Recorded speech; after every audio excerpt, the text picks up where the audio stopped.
Hey everyone, Mr. Newman here, and I'm going to show you how to solve arccotangent or cotangent inverse of negative root 3.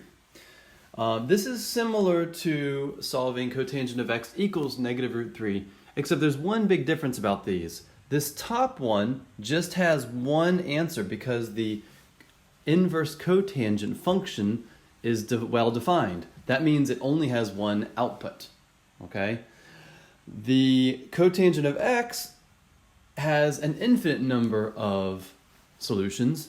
In other words, cotangent is negative root 3 an infinite number of times. And you can look at those. If you graph this function and then graph this function, you can see why this one has an infinite number and this one only has one solution. Okay? But I'm going to show you how to get started on this because they overlap and they have at least one solution that's the same.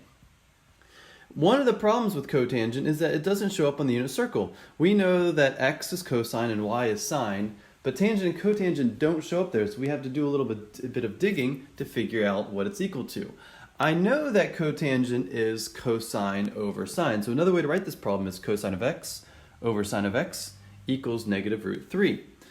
This can get me a little closer because I can use this and use this fact of cosine over sine to get closer to the answer and start figuring out the answer. For example, I know that the answer is not going to be pi over 4 or any of the multiples of over 4 because all of those have the same x and y value, or one's positive, one's negative. So cotangent of pi over 4 is just going to be 1.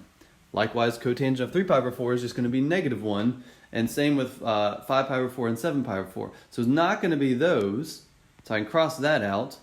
If it's not going to be that, I can also look at, say, 0 or pi over 2. It's not going to be that either because those are 0 and undefined. It's either 1 over 0 or 0 over 1. Neither of those is going to get me to negative root 3, which is what I want, right?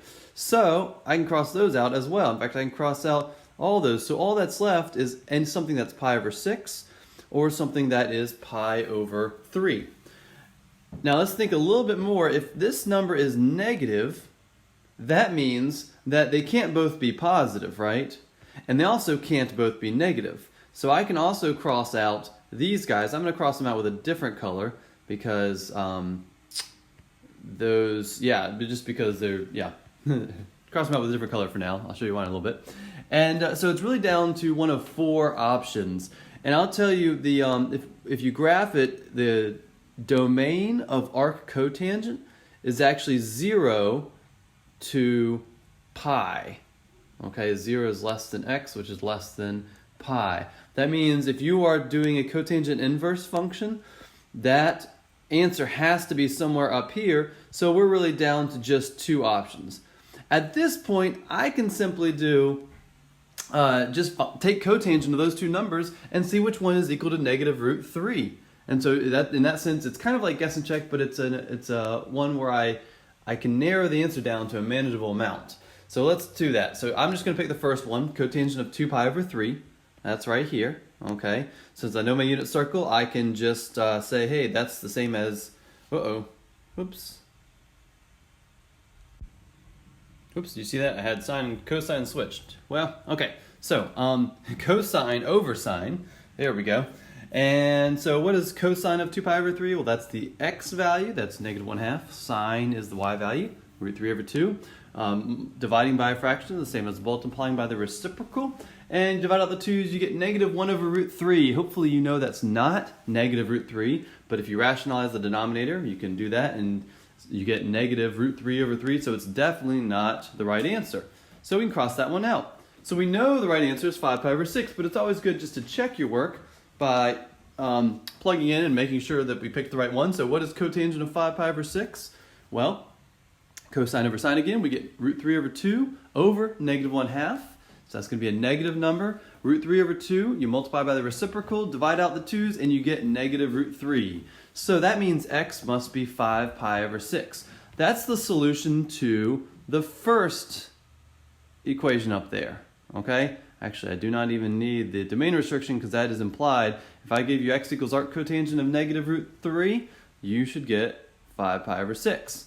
Now, For the other one though, we need to check other answers, and you notice over here on the right, that 11 pi over 6, they're the same x and y values, just the x is now positive and the y is now negative. So you're going to get the same thing when you divide the two numbers.